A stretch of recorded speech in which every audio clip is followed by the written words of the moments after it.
For me, it's a lot. 800 still was a big amount out of my bank account.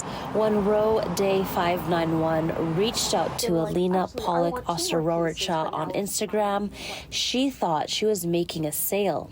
The 18-year-old art student agreed to make 3 pieces for $150. I felt excited because I haven't gotten an ask for a commission in a while, and when I heard how much they weren't wanting to pay me, I was like, this is amazing, I got money. They sent her a digital check, which she deposited in her bank account through her online banking app. And they said that the check would actually be $950 because their bank, that was the minimum check balance he could have. So he said for me to pay him the remaining $800 back, because that's what a loyal artist should do. She says she e-transferred the money, but the next day she spoke to her bank and it turned out the check was fake. And the bank said because the fraudster had set up auto deposit, there was nothing they could do. Pollock Osterorcha posted about it on social media and found out the same thing had happened to her classmates at the Vancouver Institute of Media Arts.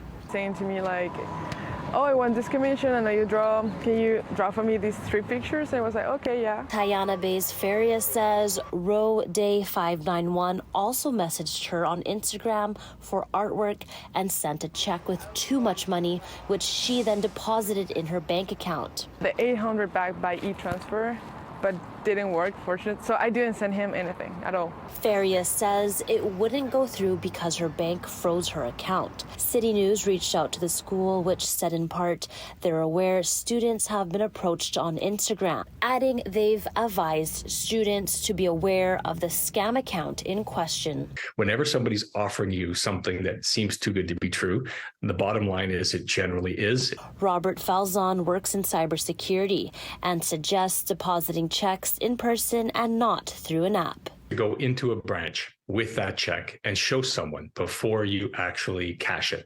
By doing so, they will be able to tell you immediately that it is fraudulent and will be able to save you a lot of trouble right up front. Pollock Osterorcha says the experience has left her feeling nervous and anxious that she might get scammed again, and has this message for other artists. Know your firm boundaries with your business. Make sure no one tries to haggle you. Make sure no one tries to convince you of a different payment, because there are a lot. In Vancouver, Angela Bauer, City News.